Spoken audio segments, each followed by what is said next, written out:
Welcome to the Spa Girls podcast, the self-publishing podcast for authors and the very best one.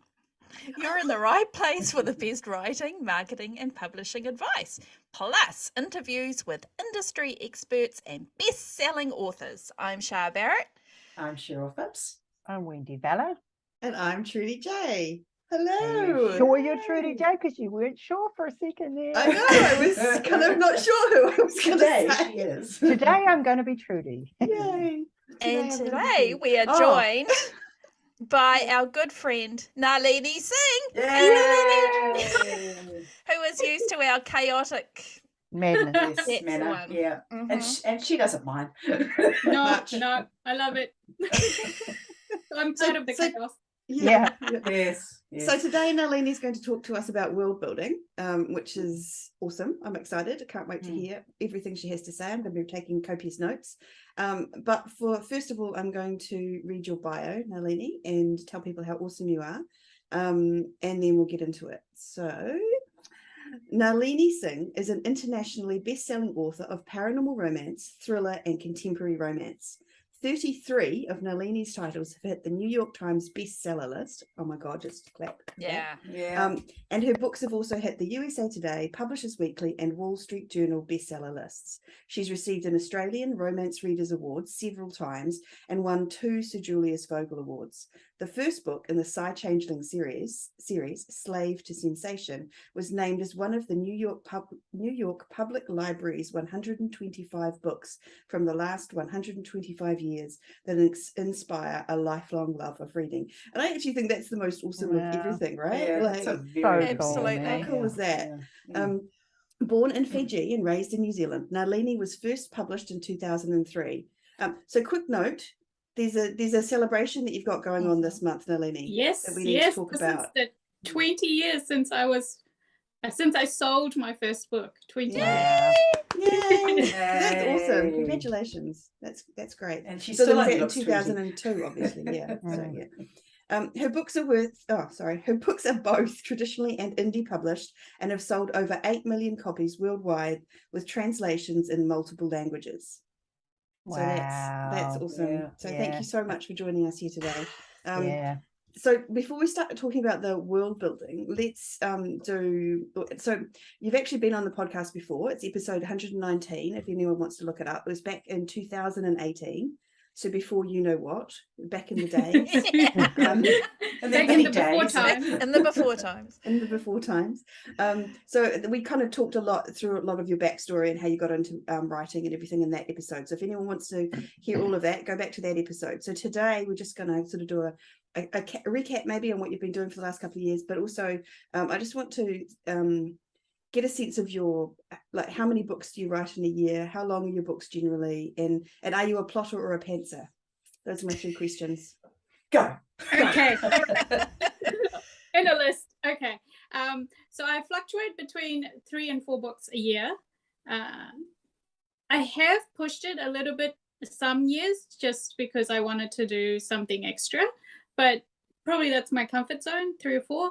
And that's somewhat because of the length of the books, because they tend to be, as a rule, they will be 100,000. And the one I just turned in is like, it was like 125, and Wow. so it was like mostly dead Wow. after finishing that one. And a lot of it is also because very relevant to what we're going to talk about is the world building. So there's a lot of complexity in terms of all the continuity and stuff, and also it's just my writing pace. That's what I like to do. That's my pace, and I like to have time now. Like when I was younger, you guys have known me for a very long time, so I used to be much more sort of work every weekend and work all the time basically, and now I'm like, yeah, no, it's actually nice to have a weekend and relax and have that time. So in terms of plotter or pantser, I think I fall somewhere in between. I tend to have a very good concept of my overall series plan, and then for each book I have a sort of vague idea where it's going. I've thought it out. I don't plot anything out on paper. I just sit down and go, and that first draft is me writing myself into the book. So that's how I learned the story. I'm basically telling myself the story and figuring things out.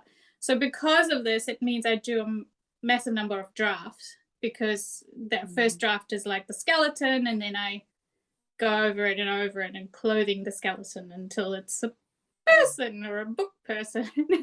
Makes sense. Little book Yeah. person. Yeah, yeah. I love that phrase, clothing the skeleton. That's very cool. Yeah. Mm.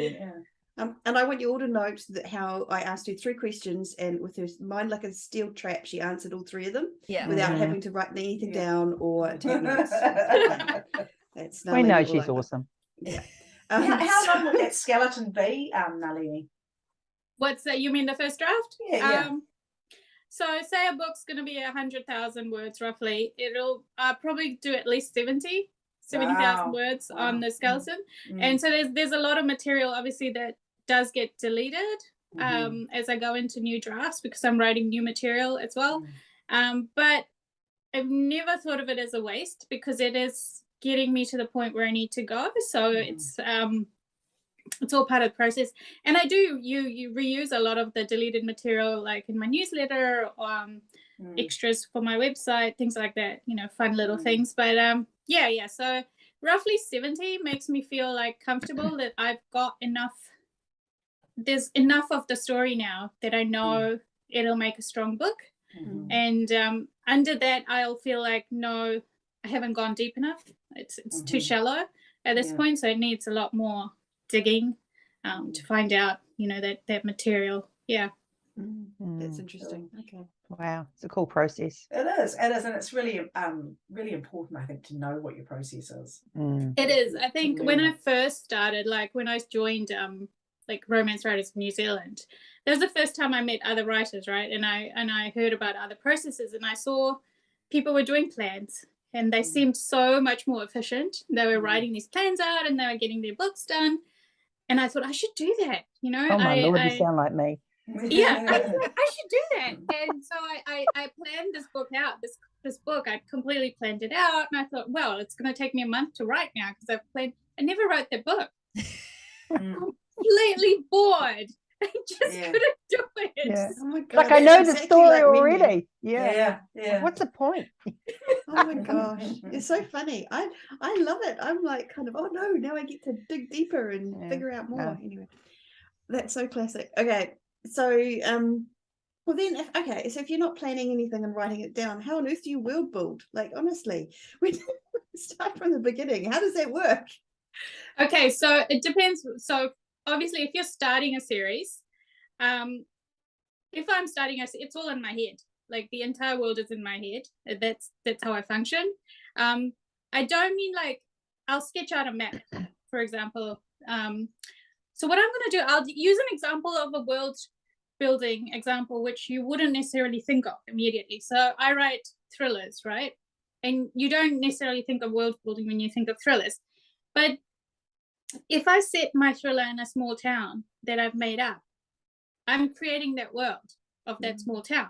So what I'm doing is I'm writing it, and I'm sketching out a map of where the church is, where the fire station is, where somebody lives, so that when I write the book, I know which streets they have to go into. I know what you can see from the fire station to, across the road, what's over there. So I'm doing that kind of thing, that as I go along, I'm making those notes of things I need to know, sort of overall for the book.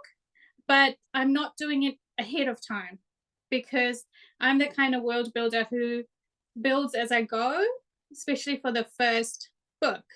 And but then after that, I have to make notes on what I've built, because that means maintaining continuity.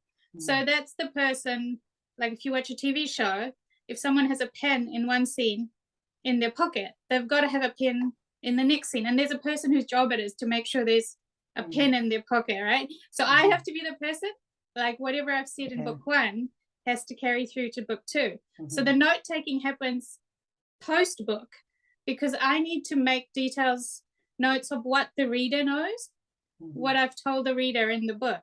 And so I might have something in my head where I think, oh, this is in the book. But when I go back and check, it's actually not in the book, because I just have it in my head. Right. So there's like, it's kind of like being fair to the reader as well. Like I'm not bringing things out of nowhere that I haven't given them a heads up on, in terms of world building. Yeah. That's something I find really hard, actually. Like I'm always doing that. It's like, oh no, it's this thing, and then I look in the book and realize I never actually said it in the book. It's just something I knew. Yeah. The backstory. Yeah. Okay. But I And also sometimes think, sorry, no, you go, no, I was Nalini. gonna say sometimes it can be really funny because so I write a series with angels, right? And after the first book came out, I got all these emails going, how do your angels take off their shirts? Ooh, Yeah, right. yeah. I had, you know, I had it that, you know, they have wing slits in their clothes and like, you know, clasps, and it was all very logical. I never put that in the book. So so things like that do happen. So nobody is perfect in their world building. But I think we have to try to do our best to sort of think about those things and answer those questions. Yeah.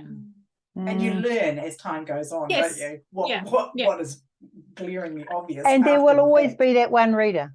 Oh yeah. You know, you just want to say to them it's fiction, you know, just make it up. Think about it, you know, like, but there's always that reader that But like also wants to know, people- and good on them. Yeah, and some people are very literal. Like Yeah. they want to understand exactly. But I also just dialing back right to the kind of the term world building. I think it's interesting because for me, immediately world building, you think of kind of science fiction or fantasy or paranormal, you know, sort of alternate realities.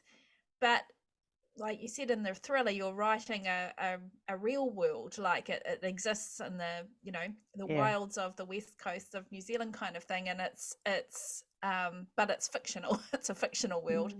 And I think it hadn't actually occurred to me before. You know, that I mean, I really like to use those kind of examples when I teach a workshop on world building, because I think people get hung up on the fact that they think it's only speculative fiction. But if you think about it, so I know several of you write contemporary romances, right? But the tone of your contemporary romance world is going to be dependent on the kind of story you're writing. So for example, Cheryl, I'll take your cozies as an example, right? Your cozy mysteries have a very particular tone, right? You have there's a side of warmth to it, and you're not looking at so much the dark side of life, even though you're writing mysteries. Exactly. Whereas when I write thrillers, I'm looking at very much the dark side. I could set my book in the same place as yours, but it would be a very different tone because of what I'm focusing on.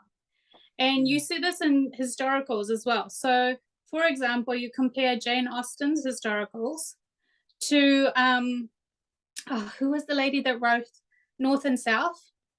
The beautiful Richard Armitage. It's just gone out of my head. But same. if you look at the things they focus on, and so in her world, the North and South one, it's factories and you know, smoke and like dust and like a very hard environment, whereas Jane Austen is this genteel flowers, you know, kind of, you know, and it's what we choose to show and what we choose not to show, whatever. Elizabeth Gaskell. Elizabeth Gaskell, exactly. So in contemporary and historical, any time period that you're writing in, any kind of book you're writing in, one of the critical things is, what do we choose to show and what do we choose not to show? That's building a world with the choices you make as a writer. Is that almost like your theme or your tone? Like if your theme is gritty reality of life in this period of time versus, you know, lighthearted romp through, although she was making political and social statements, Jane Austen, She was, but you know, like a different, you know, like maybe. Yeah, exactly. If so not every writer thinks in sort of those wide thematic terms, but if you are a writer that thinks in wide thematic terms, absolutely. If you say, like you said, you know, say I write a very lighthearted contemporary series, and in that series, you know, you're not seeing sex, drugs, and rock and roll. Well, I mean, there is sex, but you know what I mean. I also have written a sort of a gritty rock and roll type series, and in that, where you're seeing the drugs and the darkness and the terrible things that can happen to people, whereas the other series is more family oriented. It's warm, and just all the choices I make as a writer throughout the book contribute to that feeling, and you're right. It is thematic, and it is building a world based on the emotions I want the book to evoke. Yeah. Is it something you know before you start? Like, did you go, okay, this rock and roll story is going to be, or it's going to be gritty, and this one's not? Like, what made you make those decisions? That's part of my writing process as I go, particularly in the first book. So after I've written the first book, the world has a tone already, right? So is it based on whether you were feeling grumpy at the time? Or were you feeling if you want to kill somebody or not? I tend to just leave gaps in the book saying, oh, something blows up here, don't write it when the mood is on me. No, but it depends on the story. It's the characters, and if I'm really not in the mood to write something, let's say I'm not in the mood to write something dark, I'll just work on something else for that period, and then go back to my dark story. You write very different stuff too, don't you? Yes, I write very, very different. So yeah, it's a huge mindset shift from one to the other, isn't it? It's actually good, because it means I can keep things separate quite well. Like, there's no bleed over, which is really nice, because I think it would actually be harder to write something very similar and stop them from kind of becoming too similar. If you know what I mean. So this way there's a hard demarcation, and it's like, well, this is what it is, and this is what it is, and never the twain shall meet. So. Because fan crossover would be quite, reader crossover, you wouldn't have any, would you? I do. It's not, it depends on, so my paranormal series and my sort of urban fantasy romance series, so there's a lot of crossover in that one, because it's speculative fiction, and there's then into my contemporary, there's less of a crossover, but there's still a crossover because it's romance. Into my thrillers, which are non-romantic, there is much less crossover. So a lot of people have tried them because they know me as an author, but I was very open to my readers from the start that this is not a romance. The thrillers are not romances, they're just standalone thrillers. And so that's finding a new audience for me. That's I just wanted to ask you, because I think we know you as very much a linear writer, and you're writing from the start to the end, but you were just talking about how you would write something different if you weren't in that frame of mind. Do you mean that you would write out of sequence for that particular moment, and does that reflect when you're writing a book in a series that you wouldn't go into another series to have a break? I know they're two different things, but I think I fooled you. She doesn't write linear. She doesn't write linear. No. You did fool me. Yeah, I did. No, I there's one set of books I do write linear, which is the thrillers, funnily enough, because I need to, for whatever reason, my brain says I need to write this in a more linear fashion so I can set up things as I go. But a lot of my other work, I do jump around a bit. But I have to say, in the last few years, I find I do write a little bit more linear. Again, I think that's just, as a writer, you just change and develop, and but I'm totally like, if I'm stuck on something, I'll just move on, and if I've got another scene in my head, I'll write the other scene, because I don't want to be sitting at the computer staring at a screen for an hour when I could be writing a different scene for an hour. So the only time I don't do that is when I know I've done a mistake somewhere and it's just completely going off the rails. And I've learned this because one time I wrote 80,000 words, and I realized I made a mistake right at page 1. So I started again. I started again.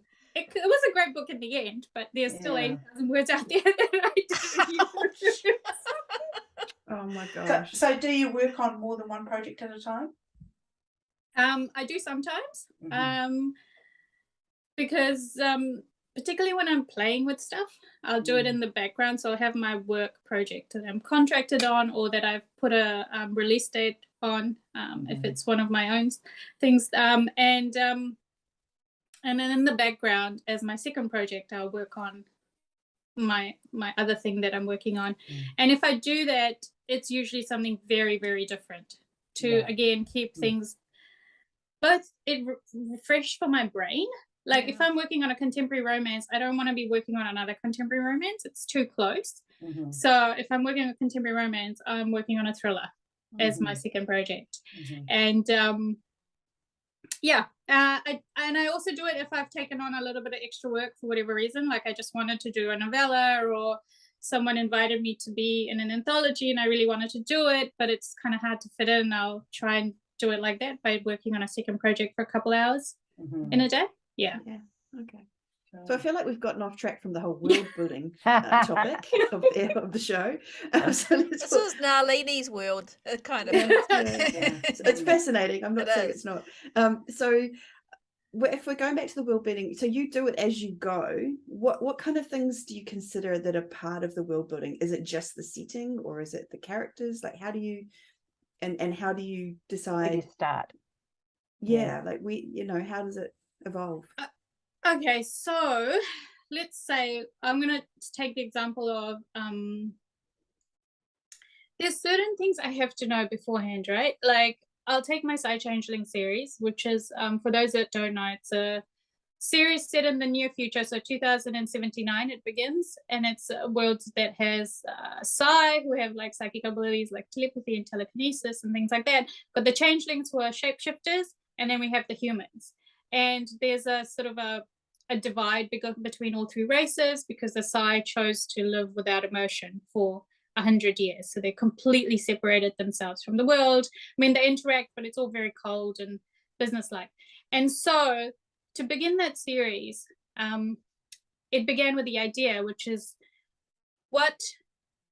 wouldn't it be cool to have psychic abilities, like true psychic abilities? Like I could teleport over to Wendy's house if I wanted, right? And then the next question was, well, what's the cost of that? What's the cost to you of having those abilities? And I thought, well, what if it drives you insane, right? Like you hear all these voices and you've got all this power, but the pressure on your brain is such that it, drives you insane. And so that's a foundational fact of this world.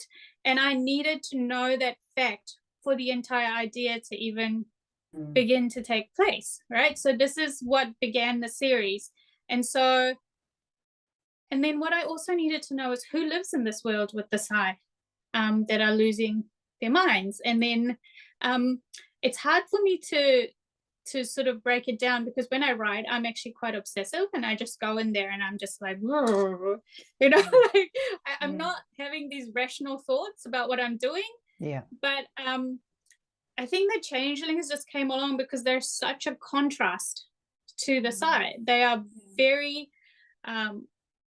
they're very tactile, they're very emotional, they're very family centered. Bonds are everything to them. And then the humans just appeared, because you need someone in between these two massive powerhouses, and then these poor humans just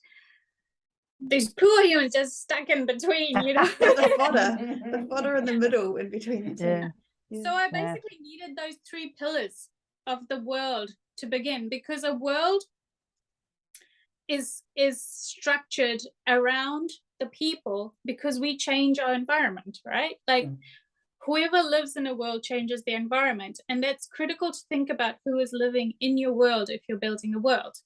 So for example, I did a talk recently with the writing team of Kit Rocha, and we talked about, and they said, your shapeshifters, your Psy-Changing world is one of the only worlds where ecological things are mentioned, like there's eco showers, and there's water is collected, kind of thing. And to me that makes logical sense, because if you're a shapeshifter and you live in a forest, you're going to care about that forest, right? And I made the point then that if animals could vote in our world, would we have the kind of extinction type events we have? Would we have the loss of habitat? We wouldn't. And so in a world where shapeshifters hold a lot of power, these things are going to matter, right? They are going to make changes. So they have created things that are used by the other races as well, because it makes logical sense in this world. They've created this fantastic device to whatever, save power. Of course, the humans and the Psy are also going to use it, because But it makes sense because these are shapeshifters that they have shaped their environment to be beneficial to them. In the same way, the Psy have shaped their environment. They live in these sleek high rises with very little tactile comfort. It's very icy and cold because that is the environment that supports their need to be emotionless, right? And so it's really important to think about these things. And for example, in my world, which has angels, when they live in high rises, they have balconies, right? Those balconies don't have railings unless there's a human or a vampire living there as well, because why would an angel need a railing? They just want to walk off their balcony. Right? These are just like, this is why you need to consider who is living in your world before you start building this amazing world. Because you could build this brilliant world, which would say you build a brilliant world, everything's on the first level, it's all flat, and then you decide winged beings are going to live there. Winged beings don't want to live flat on the earth. Wow, it's quite a lot to take in. When you're saying it, it makes so much total sense. But as a reader, you just kind of, it all flows. And that's probably why it flows, and also why people get so invested in the series, because at the back of our brains, it's making sense to us, but we don't kind of know why, if you know what I mean. Exactly. I mean, that is the goal of good world building, is that it's believable. And I sort of absorbed this lesson as a teenager when I was reading Anne McCaffrey's books. So she wrote The Dragon Riders of Pern.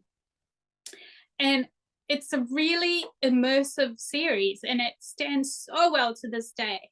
And when I was reading it, I was just absorbed. I believed these dragon riders existed. I believed where they lived. I believed in their dragons, because she had so beautifully built it. And it was only later, when I was writing myself and as I got older, that I realized what a good job she did of immersing me in that world. And that's or should always be the goal of world building, whether you're doing it in a contemporary, or you're doing it in a historical, or you're doing it in speculative fiction. The goal is for the reader not to be kicked out of the world because something doesn't feel right.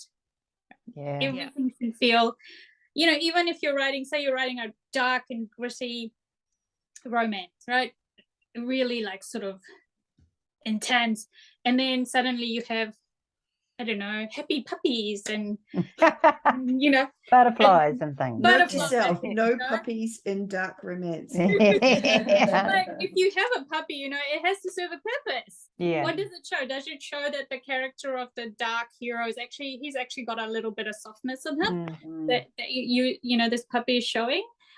Or is it just a happy gimballing puppy and everyone's laughing and it's all very light and fluffy, but you've lost the tone of your book, which we mentioned before. So it's just each time you write a scene, or each time in my case I edit a scene that I've written, I'm thinking about, what does this add to the world? I mean, what is it in line with what I've said before? Is it maintaining the faith with the reader in terms of the world I've built? So these are things. I want to make the point that a writer shouldn't sort of tie themselves in knots thinking about this at the drafting stage. This is really something at the editing stage, the questions. So even if you're the kind of writer who writes a chapter and then edits that chapter and it's clean, and then you go on to the next one, when you're doing the clean edit, that's when you think about it. Because I think when people try and think about it too much in advance, that's when they get stuck, because they think, oh, how can I come up with all the stuff? How can I make all the answers? And if you give yourself permission to be wrong, in that initial writing, that's okay. That gives you a lot of freedom. And the other thing is, particularly when you're writing the first book in a world, again, whatever that world is, you can fix anything. So if you get to chapter 20 and you realize you screwed up in chapter 2 and did something that's not going to work with your world, you can fix it.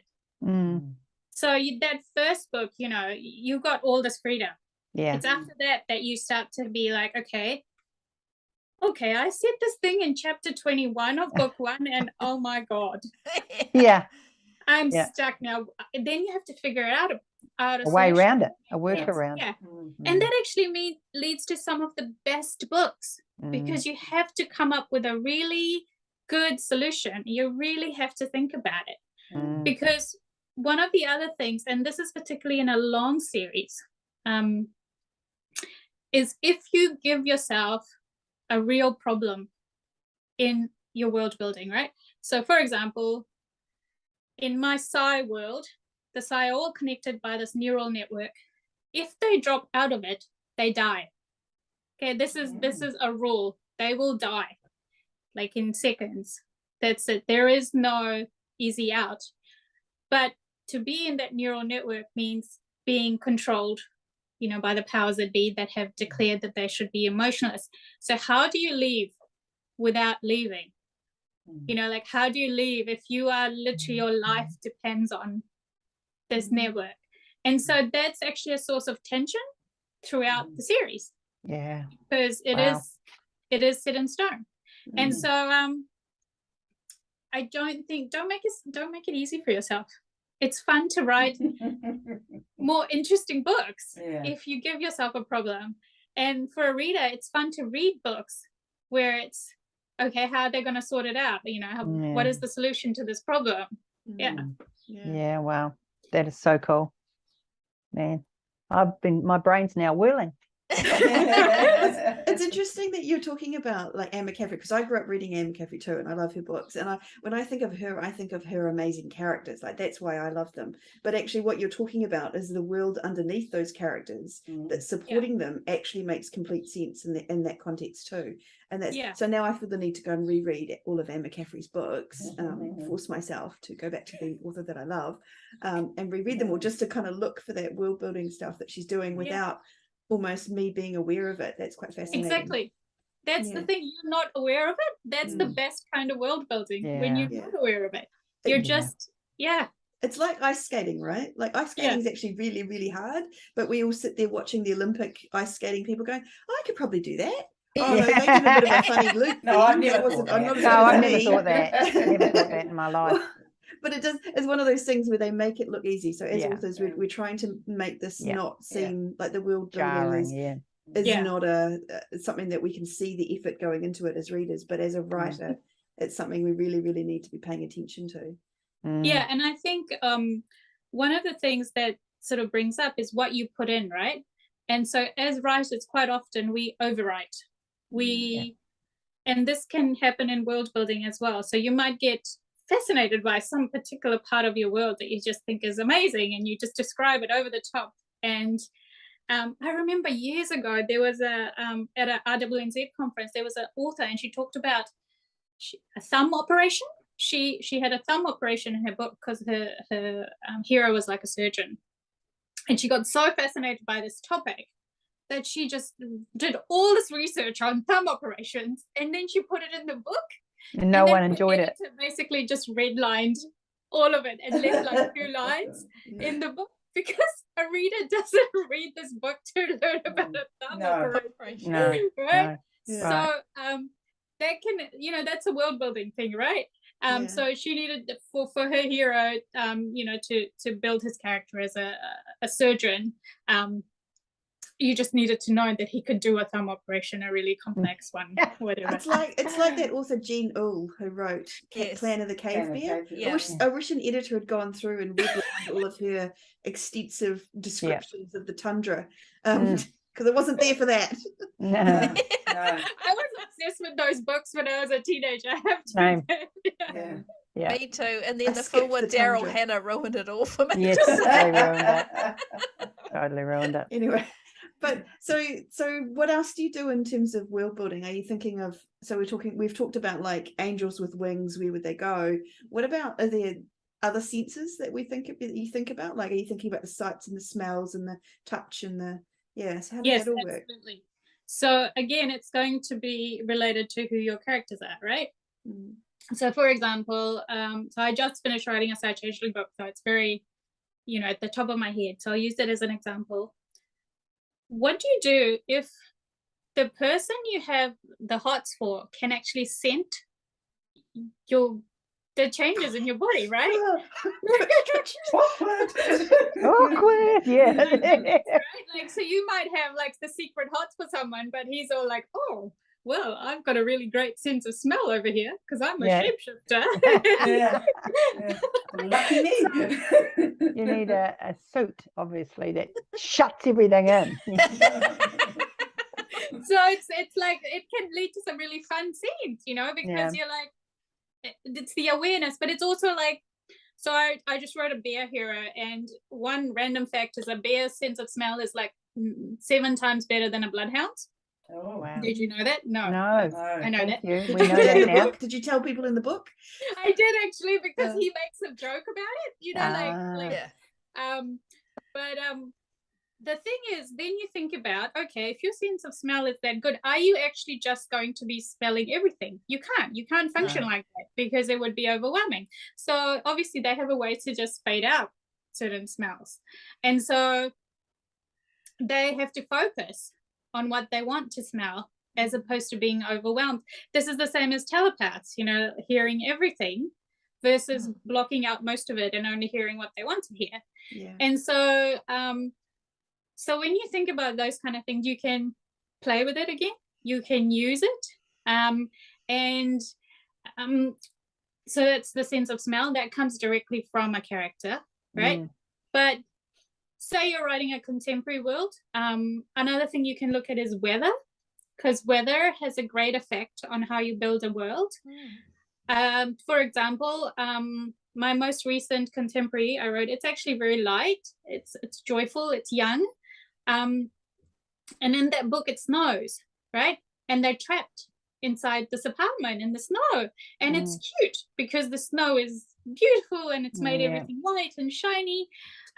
Whereas if I'm doing snow in a thriller, the snow is dark, it's cold, it's really hard to walk through, it's dangerous because you're stuck outside. So you're using weather to impart a tone into your book, and it's you're not limited by, so you, for example, it can't only rain in dark books, it can rain in a happy book, and then you have people out in their gumboots dancing in the rain, you know.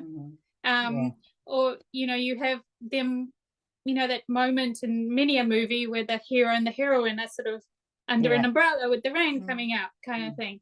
So weather is like really important, and I think it's actually something a lot of people forget when they build worlds. So we true. just assume the weather. Yeah. But if you spend a little bit of time and you just weave weather into it, this adds so much depth to a story, you know. It's really critical. And again, like I think Trudy mentioned tactile things. That's really important too, right? So for example, if say I'm going to someone's house and there's a scene, I'm going to visit the love of my life, so I'm going to visit the grandma who is the most important person in their world, right? I'm sitting on their couch and I don't know, it's really stiff brocade and it's kind of just starting to itch on where I've got my arm or something. And then so where you take that is where you want the scene to go. Like, is it a happy scene or a funny scene or a dark scene? You know, you use just those little elements to either add an irritation or add comfort, right? So you go into grandma's house and the couch is all kind of soft and cozy, and it's got signs of being loved, and you kind of sink into it, you know. I have a number of scenes in one of my books where these two best friends, you know, they sit on a couch at the top of an apartment building in New York, because one of them has wings, you know, is an angel. And so it's this old ratty old couch, and they sit there with their cups of tea or mugs, coffee or drinks or whatever, and they just watch New York around them, and it's fun, you know. It's what two friends would do, you know. It's not a and again, it adds an element without heavy world building, without heavy handedness. It's just, you wouldn't sit in a fancy couch at the top of a building in New York, you know. It's going to be a ratty couch that's out there in the elements, and you just kind of crash on it when your friend flies over for a visit. because she can't get through the doors because of the size of her wings. Okay, so again, But there's no railing, so she can Yeah. just fly in. she can fly in. So these are the things you think about. So for example, her father hasn't extended his doorways so his daughter can walk through with wings, whereas her friend has. So these are these details that add emotional depth to the story with a structural element. Like the literal building is adding emotion to the story. Because instantly we like the friend, but we don't like the father. Yeah, exactly. Yeah. It's an amazing way. Instead of saying that my father hates me, Yeah. he hasn't created the building, the door sizes that allow her to fit in. That's a genius way to actually say or what, I mean, maybe he doesn't hate her, but he's disappointed, or he's got an issue with her. But there's so saying you can stuff say without having so to say much. it. Say so much using the surroundings and the elements. And I just wrote a book where hero who is Psy ends up with a changeling, and they end up in her pack. And when they go there, so she's a cat, so she can climb really well, right? Her eyrie, the cabin, is built way off the ground in the tree. But then you see that they've left this rope ladder out for him to climb up. Yeah. So that's a sign of welcome. Right? You are welcome to the space. We're inviting you. So again, you're using an element of the environment to show something else altogether. So and these are the kind of things, again, you think of in edits. You think of what does this thing I've created, this structure I've created, what does it say? And sometimes it's just a building, right? So you don't, again, tie yourself in knots about everything. Sometimes people just walk into the bank and it's a bank, but when you have those deep emotional moments or the scenes, then you think about all the elements within that scene that could add to the world you've created. So do you see all this in your head? Are you a visual, like if you close your eyes, do you see it as a movie or as a picture? Yes. It's a movie running in my head. So you mentioned emotional connection then, and I think that's an interesting concept. Do you think world building is essentially adding to that emotional depth? Is that its purpose, or what is the purpose of kind of creating the world around? So it can have multiple purposes. The first is just that it is a space in which the story takes place, right? It is the aim of a world is to create it's a vivid and realistic creation of the space for your story to take place in. Whether that is a cabin in the woods or an apartment in the city, or for example, if you're writing about a sports team, it is a world of elite sports players. Maybe this is the world they inhabit. So it's, first of all, it's making it feel real. That is its first job. But when you take it to the next level, it is to add to the emotional impact of the story, because our environment is so much a part of our lives, right? Every day. For example, let's look at where you guys are filming in your offices. Most of you, I can see pictures of your books behind you for a couple of you, and there's Trudy's as well, and there's books in the shelf, and so immediately I know these are important to you, and I can see flowers behind Shah. And so it's like these are things that are part of your life that make you feel happy to be in this space. And so we have to understand that our characters inhabit these spaces, and these spaces have certain meanings to them. So a sports player who's walking into a locker room is maybe going to be, say he's happy to play a game, he's excited. This is his big break. Whereas, say, an aging sports player walks into a locker room, and the sense in that room, the smells you get in a locker room, like sweat and socks and, all that stuff. He's thinking of retiring. So all he's feeling is nostalgia, or he's feeling like he's sad because this is the end. Whereas the same sense, you could use it like it hits him like a punch that he's in the space now. Oh my God, he's going to go out onto the field. He's going to be this is his dream, and the scents are just revving him up. So so that the emotional impact of a space, of a world, is like, you know, the critical second layer, because I think that's what takes it from an okay book or a story to the next level, because It's the interaction between the setting and the characters. Yes, exactly. So it's not, they're not dolls moving in a space, they live in that space, they inhabit it fully. That's actually that's a really good point. There's kind of like there could be quite a 2D representation of that world, which maybe is in some books, but this, you're talking about that next level, like actually inhabiting the characters and how they interact with it becomes really important. That's fascinating. So a question I have is how do you know, like, you've created this world and you've decided on some magic system or whatever, and you've decided that the Psy-Changelings should all be purple, and that they need to, I don't know, whatever, and how do you know you've gone too far? Like, what is there a balance that you're looking for? Is there something that you kind of, is there a way to know that you haven't gone crazy and created this world that just isn't going to work? And is there something you're looking for? So first of all, it depends on what you're writing, right? Like, so you say you're writing something very camp, in which case you push it, you know, you go to the limit, because camp is about being camp and over the top, right? But say you're writing just a romance, like a serious one or a funny one, but you know, it's not meant to be camp, it's not meant to be over the top, it's just within its genre. Then what I tell people is, don't change things without reason. Like you said, I decided to make everyone purple. Why is everyone purple? Why is it because the food they eat on this planet makes them all purple? Like, there needs to be a reason for, like, don't, the example I use in my workshops, it's ducks, right? Like, if it walks like a duck, quacks like a duck, just call it a duck. It doesn't need to be some weird name that is actually a duck, you know. It's like, think about why. The why question is really important. Why are you putting this into your world? Is it just because you think it's funny or amusing? That doesn't mean you can't have funny things in there. You can have the odd thing for flavor or for color, or, you know. But if you continuously do this, then it becomes very false, and you lose the realism, which is what you want.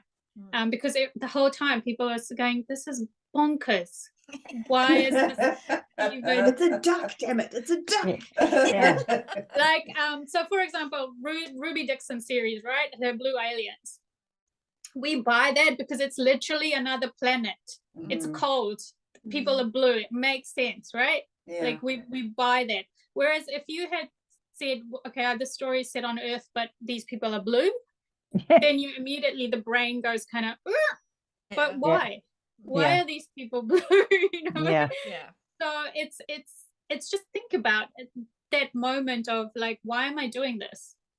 And one thing I used to do when I was younger, because I started trying to write books very young, I would put all these hyphens and apostrophes in the names of my characters because I thought it looked cool. It's just annoying, okay? After a while, editing nightmare. Annoying. You can have a few apostrophe hyphen names, that's fine, that makes sense. But if you're just doing something because you think it looks cool, you really need to take a step back and think, is it actually cool, or is it just me being playing to my inner teenager? Is it just making it harder for readers to read? Is it just a distraction? Exactly, because exactly, that's, you've put it perfectly, Trudy. Like, is what you're doing, is it a distraction to readers? And anytime you do that, again, you're pulling them out of this world, because it's like, well, that doesn't make sense. Why is that happening? And again, it's like a snag, you know, you hit a snag, and it's like, or like the record scratches, and readers thrown out of your world. And I'll give you a completely non-speculative fiction example. So I was reading this book years ago, and I still remember it because I was so like, it was like, I can't believe this happened. But it's a thriller. So it's this thriller, and his house burns down, And the author made a specific point of saying his wallet was in the house, so his wallet burned down with the house, right? Okay, I'm like, okay, so his wallet's burnt down, that's got to be a point, right? In the next chapter, he checks into a hotel. He doesn't pull out his wallet. He pulls out his wallet. Oh. So that is a continuity error, right? It's just a continuity error that's nobody has picked up. But because the author had said specifically that his wallet burnt down, I thought there was a reason for it. And so that's why the error really stuck in my head. Yeah. And so you need to consider what you're pointing out and why you're pointing it out. That's part of world building as well. So if you point out, for example, that Jane Austen, again, because everybody knows that work, is that the big house that the neighbors have is being let, you know. It's so big and it's enormous, it's like a mansion, and everyone's very excited because it's important that these people have wealth. It's important to the story, and so it's pointed out. And she's very clever with actually putting in lots of information in dialogue. It's very well done. You know, that the mother's like, oh, I heard that he has, I can't remember how much money it was. Is it 5 million a year or something? I can't even remember. 5,000, I think. £5,000 a year. Yeah. 5,000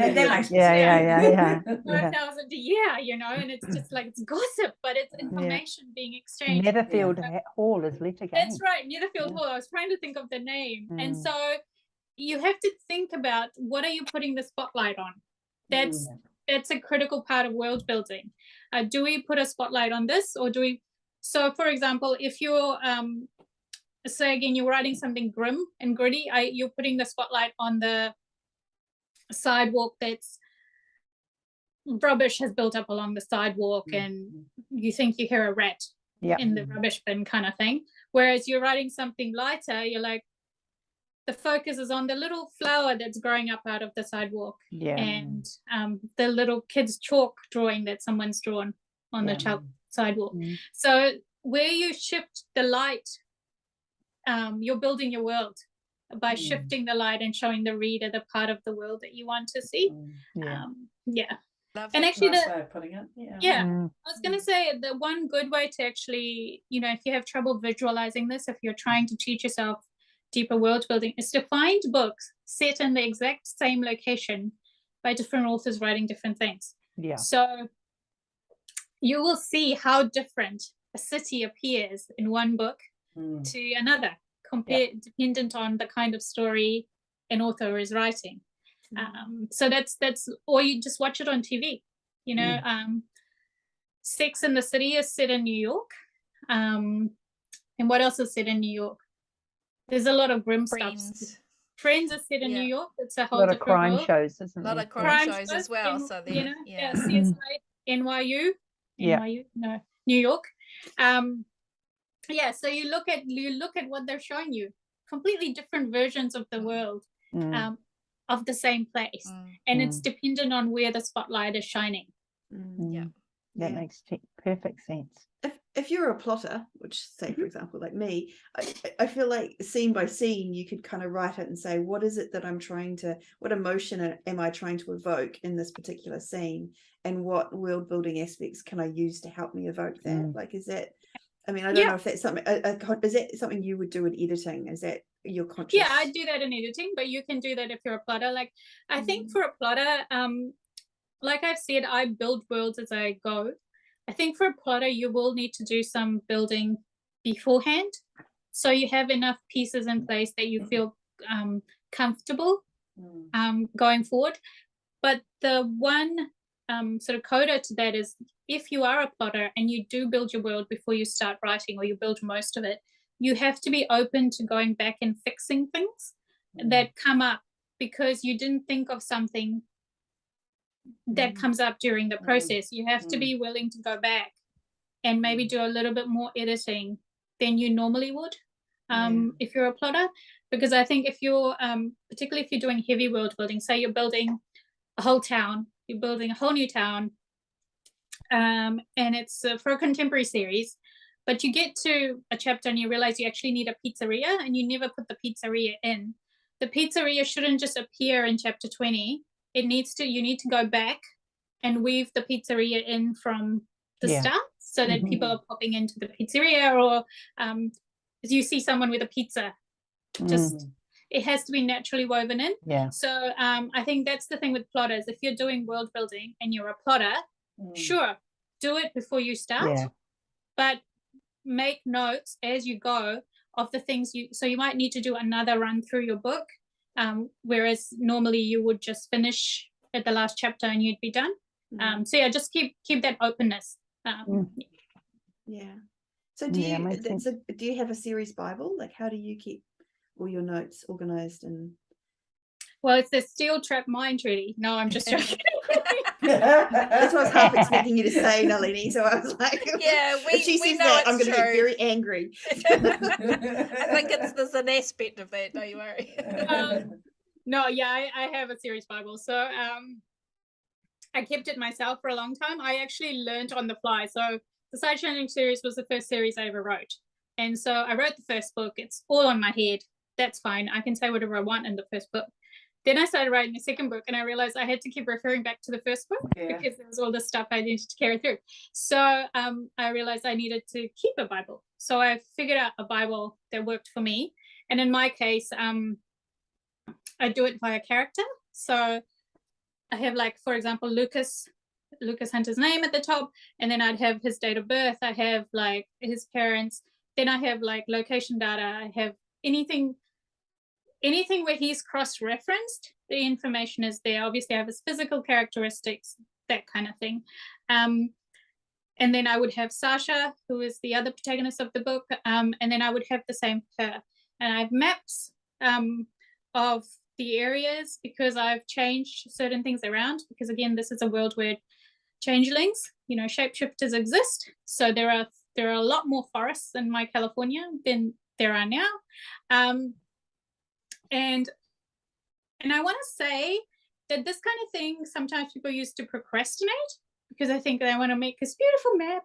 You know what? No, just print out a map off the internet if you're setting it in a real world place, and then just mark it up with what you need. It takes like 10 minutes. You're taking all the fun out of it, Nalini. Stop it. I always say you can procrastinate after your book is done. You can make pretty maps for your website or whatever.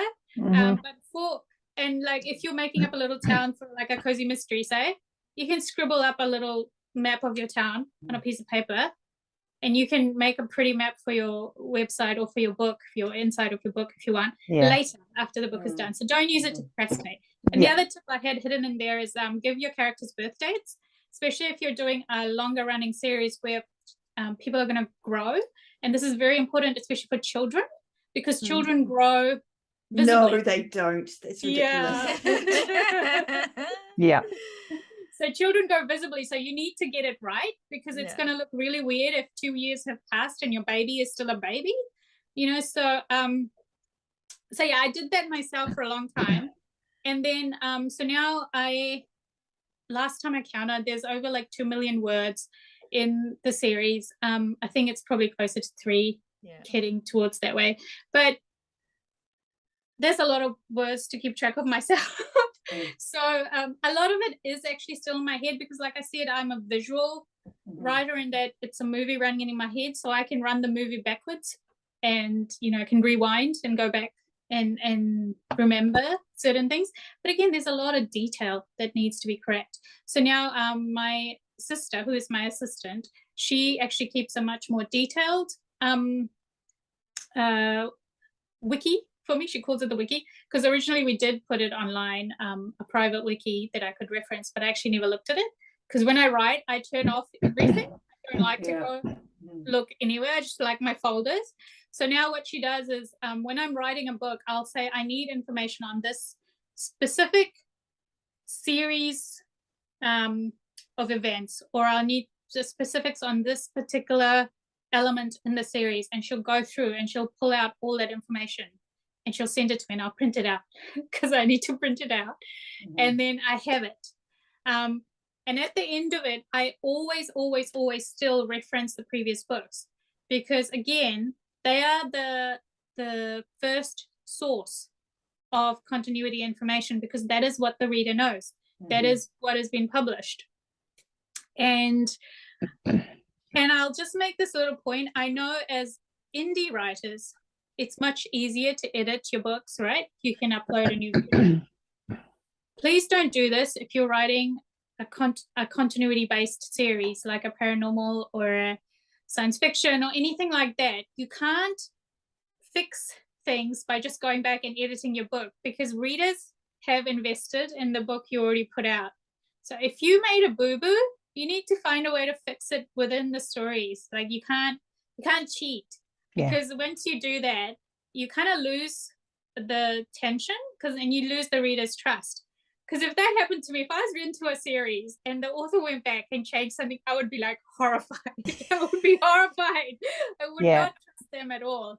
So it's really, really important not to do that. You know, you have to live with what you've said in a continuity-based series. You know, just wear it. Be proud of it. Be proud of your mistakes. Yeah. Own it. But yeah, so we do. And I also keep timelines. Every single book has a timeline, and then I have an overall timeline of the series. And this is, again, important in series where times are important. So, for example, or you might be thinking, oh, my series time's not that important. But say you have a pregnancy in the series and your books are quite close together timeline, you need to figure out when that baby's going to be born. Because you can't. One time I almost made someone 11 months pregnant because I didn't check my timeline. So these things matter, you know, and the tiny details. Say you write a happy contemporary series, you know, everyone's getting their romance and you have a little bit of you know, people crossing paths and stuff. If you keep track of details like that, you're adding depth to your story, because you might run into a couple from a previous book and they have a 2-year-old, you know, daughter. And then the readers are going to be really happy because it's like, oh my God, they had a, you know, last time we saw her, she was a baby and now she's 2 years old. And it makes logical sense in the context of your world. And so I always say, you know, look for these opportunities to add depth to your world with detail.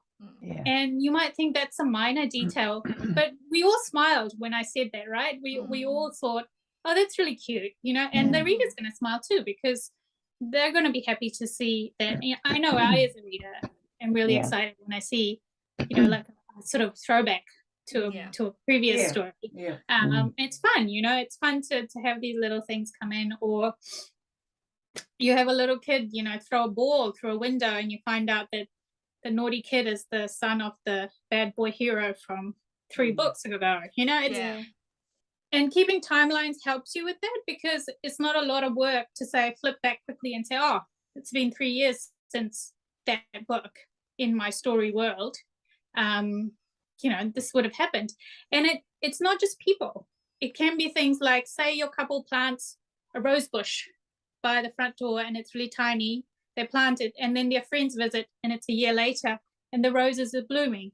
And if that rose bush meant something important, they planted it because in memory of someone, for example, you know, or as a declaration of love, whatever. It means something to see that rose bush thriving and blooming. And you never have to say anything about their relationship.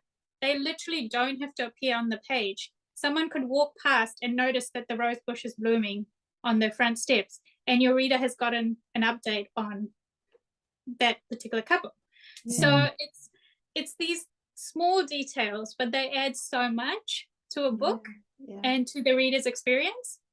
Definitely the reader's experience. I feel like as a reader, I'd be like, oh, I get that. I know what that means. It'd make me feel like a part of an insider kind of club. Almost. Exactly. That's what I like to feel as a reader. Yeah, I got that, you know, I got that Easter egg. So it's just nice to have those moments that you can slip in.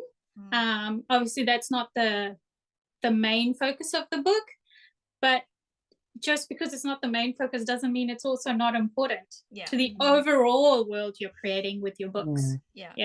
So I've got a practical question. So in terms of keeping the timeline, do you keep it like, is it a handwritten note? Is it a Word document? Is it a spreadsheet? Is it a online, one of these online kind of timeliney things? For me, I'm old school. So I did try one of the online things because I thought it might be a bit more useful for my overall series timeline. But for me, just pen and paper works. So when I'm working, I have a whiteboard next to me, and I have like a different colored pens, whiteboard markers, and I'll just keep it as I go. And I have one color assigned to the protagonist. I have another color assigned to if there's a main antagonist, or I have a third color assigned to. So some of my books, have multiple points of view, so they'll get and that way visually I can immediately see the structure of the story when I look at it. But the other thing with using a whiteboard is because I edit so much, I can easily wipe out and fix things. And then at the end, that whiteboard information is copied onto a document in color. And so I've always got that to refer back to. If I, for example, need to refer to an event from book 7 in book 9, I can go back to that timeline and reference it quite specifically. Yeah. Again, that's a little thing that maybe not a lot of readers will notice, but you'd be surprised how many people do notice. And so that works really well for me. And then in terms of the overall series timeline, I was just saying to Ashwini the other day that I need to copy this thing somewhere, because if something happened, Don't say that. I would just die. And so like, even if I take pictures of it on my phone, and keep scans somewhere, that's enough. But again, for me, it's about doing things in a way. I think everyone's brains functions differently, but as writers, I think we need to find whatever works for us. That's the most time efficient. And that's not procrastination, because I see this a lot when people talk about world building. They're making beautiful collages and they're doing the things people writers find to procrastinate about. Man, we could make a list. You could write a book about it, right? We're not looking at Shar at all. We could write a book about it. I remember there was quite a few years ago now, and there was a very talented author. Her name was Jenny Cruzy, and she was a former art teacher, and she did these amazing collages, but it was like 3D. Do you remember? And she would actually collage the entire story in these incredible works of art, and I was like, that's a piece for me, And oh my goodness, it didn't look like Jenny Cruzy's, let's just say that, but for some writers it absolutely worked. Like they could see literally the whole book in a object, in a piece of art. And I mean, that blew my mind. I mean, I can admire it, but yes, after she finished the book. What was that, Trudy? I said as long as she did the artwork after the book was finished, so that's fine. It's not procrastination. From memory, and I mean we're talking a long time ago, from memory it was her version of plotting. That was her first draft. It was right? Her first draft. Was still producing the work. But and so that's the thing, you need to be able to produce the work. What I call procrastination is when you don't produce the work, all you have is this beautiful world that you've built. Maybe you've built it with collages, or you've literally gotten Play-Doh out and you've Play-Doh built your world, or that's a whatever. Good idea. That would be cool. But don't give any more ideas, Nalini, please. So just as long as whatever you're doing is not impeding your writing. And I think in the worst cases, if you do know that you're a kind of writer who will procrastinate, give yourself a time limit. I have an hour in the morning to do this whatever that makes me happy, to write my book, to build my world, and then I actually have to write. I think just don't fall into things where you're gonna have beautiful things but no book at the end of it. I think that's actually the perfect place to end. I think it is too. Because let's face it, we have to write the book, right? Exactly. Oh, That's yeah. that's so awesome, Nalini. Thank you Yeah. so much for, Yeah. for talking to us It was about It was worldbuilding. amazing. I've gotten heaps out of it. Like I've written pages of notes. Wendy doesn't No, write it was really notes. fun to talk to you guys, as always. Yes. Yeah, thank you for inviting me on your show again. It That's was no worries. amazing. You're welcome, If people anytime. want to find you, where's the best place to look? My website is nalinisingh.com. There is a little writer's section that I've linked any articles and things I've done. And I actually just did an article for Writer's Digest on 10 tips for world building. So nice. that link Cool. should be on there. If not now, it'll be on there with the next set of updates. But yeah, it's got all my social medias on there. So I'm not really on Twitter anymore, unfortunately. Just but Instagram and Facebook, I am more active. So yeah, you can follow me on there if you like. Awesome. Awesome. Thank you so And much. Shah, where can we be found? So we can be found at spargirlspodcast.com. We can be found on Instagram and Facebook as well. And we can also be found at patreon.com/spargirlspodcast. And we really appreciate your support there too. Awesome. Thank you. And thank you all to all our listeners for listening to us today. Talk to Nalini about world building. That's it for now, but we'll be back again next week. See you all. Bye. Bye.